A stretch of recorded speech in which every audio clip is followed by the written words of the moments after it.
Hello and welcome to the programme. I'm Dave Hodgson, and periodically at KLTV we talk to prominent people within the Kirklees community, some old, some young. James Chappell, a student, wasn't even old enough to vote in the recent Brexit, but he certainly has knowledge beyond his years. Okay, so what we're going to do is talk to James about his aspirations and what he does know about politics. James, thanks very much for coming in again. It's very good of you to do that. When did you first realise that politics are important to you and that you had thoughts of getting involved? Politics prominently started for me, the 2010 general election. It was all over the news. Everyone saw it on social media, and that's when obviously I started witnessing it. And obviously I didn't really understand a lot of it at that point. And as it slowly got through the years and I began to learn, all the wording for it, what everyone meant, what an MP was and all that lovely stuff that no one cares about, the Scottish referendum came along, and that's when I actually really got into politics. I got the sides, I got the political spectrum, which I found myself on. I think it was at that point I really realised, this is something that, I'm good at debating at. It's potentially something I might end up doing in the future. How did you decide on that issue? I felt that towards 2014 and after the Scottish referendum, Eurosceptics like Nigel Farage and UKIP actually started gaining more momentum and more votes through the European elections, and I realised this organisation is very important to this country. We're in the trading bloc, we're in its agenda, its politics, it's almost as important as our own government. So obviously I began to look into it, how it functions, how it works. If we potentially actually elect anyone in there, which seemingly we don't. And I realised this organisation doesn't seem very nice as such. And I felt it was almost as comparable to the Conservatives in some aspects, given the austerity and Greece. And obviously we've all seen the state that Greece is in, so. Right, well, you mentioned UKIP yourself. That's the UK Independence Party, and Nigel Farage. They seem to have now achieved their aims, haven't they, about leaving the EU. So where do they go from here? Are they now redundant? I feel like, obviously, if the Remain campaign had won the referendum, UKIP probably would have dissolved. They'd have probably turned to the Conservatives. But I feel like now that they've achieved their goal, they can turn to a more home-based party, project their views on a national level rather than one that expands out into Europe. Because I've mostly been always for UKIP. I've seen the manifesto. People tend to slip off what an actual manifesto is and look into it, and I'm quite heavily in agreement with a lot of things. And again, this is a point for the public.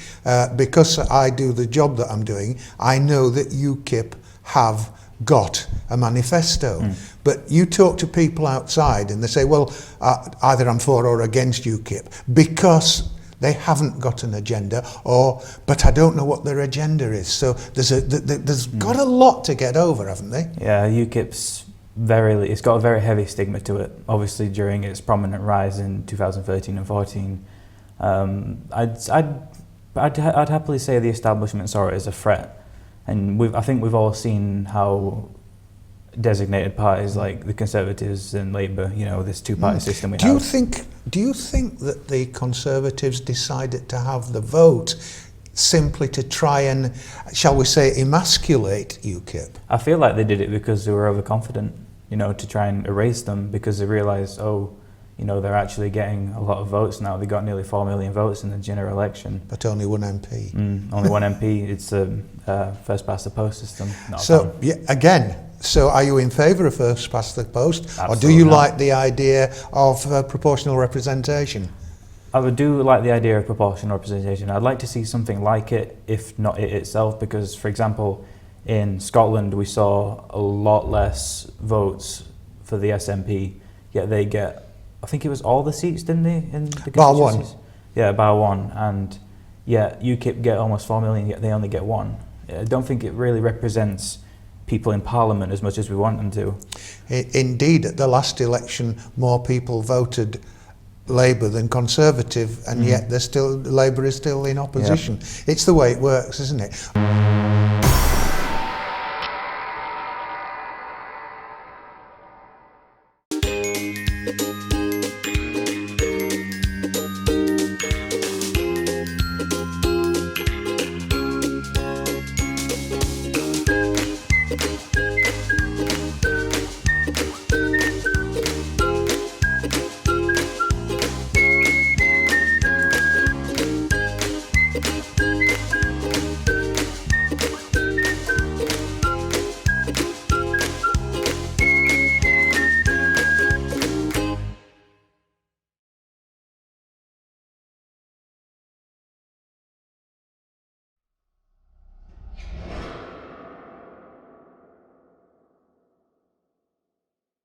However large or small your business, attracting new customers requires dedication and a lot of patience. Just like fishing, but you also need the right gear. Rods, reels, lines, hooks, sinkers, lures, tackle box, tackle bag, net, bait, gaff, gloves, clothes, pocket knife, lunch. or you could simply advertise with KLTV. Online, grow your business and your clientele. KLTV, your vision made reality.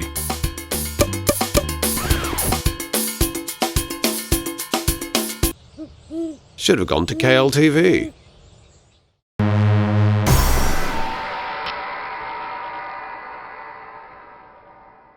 What's your take on the current situation with Conservative, Labour and Scottish National parties? Let's start with the Conservatives. The Conservatives, I think everyone can agree they're in a mess right now, honestly.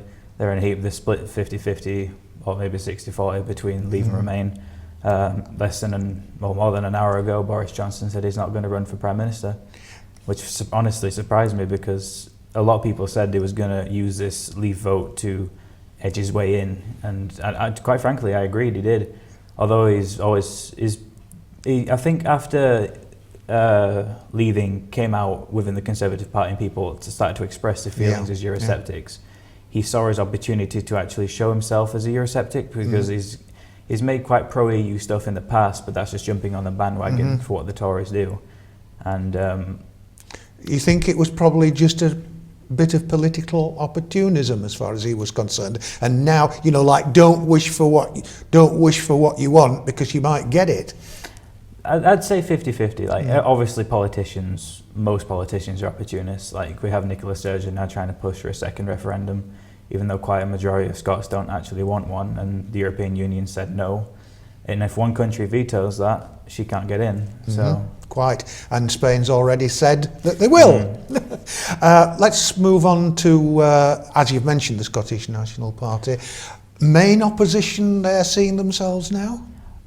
I'm not entirely sure about the Scots because Nicola Sturgeon, as much as I'm against her, she's done a very good job of quite, taking over over Scotland. Obviously they have, apart from the odd seat, haven't they? So they've done quite a good job. However, I feel like when she mentions the Brexit vote has created division, rather than accepting the vote for what it is, and she had her vote less than 2 years ago now.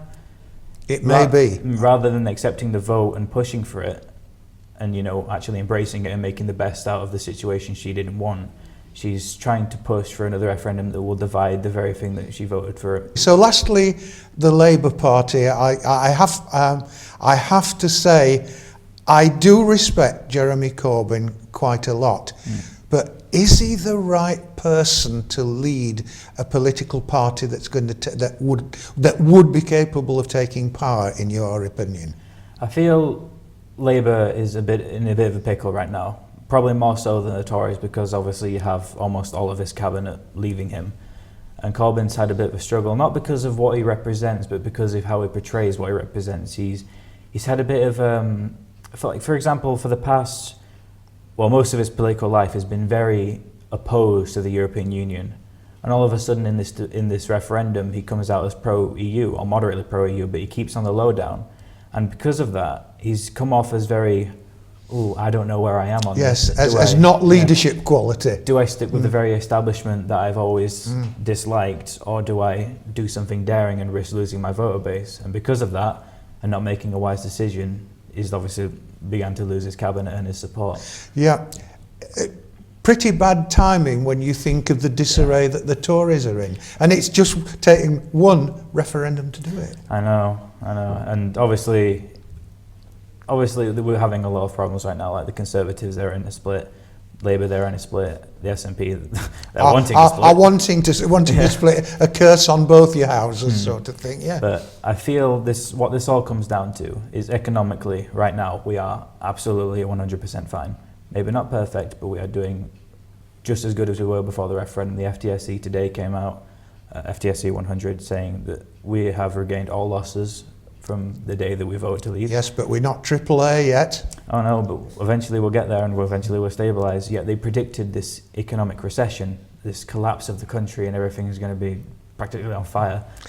I know you're not a betting man, but who do you tip for the next Prime Minister, and who do you tip as possibly being the next Labour leader? Labour leader, I'm not entirely sure, but for the Conservative leader, I think her name's Angela Leadsom, something Leadsom, I forgot. I forgot what her name is. We'll pass on that, but you're going for an outsider. Leadsom. She was in the ITV debate, I believe it was, where there was 3 Labour MPs. There was only one male, and that was Boris Johnson. I remember that. But she did really well. She was calm, concise, and I was originally, I think I wanted to support Liam Fox, Dr. Liam Fox, but after I saw her and now she's thrown a bid in, I feel like she might be the appropriate. You're in her camp. James, thanks very much. This time I hope that we've given you food for thought. Remember, as always, you can comment on this or any other story on Kirklees Local TV by email and on Facebook and Twitter. This is Dave Hodgson on behalf of KLTV, the crew and the news desk. See you soon. Goodbye. Take care of yourself.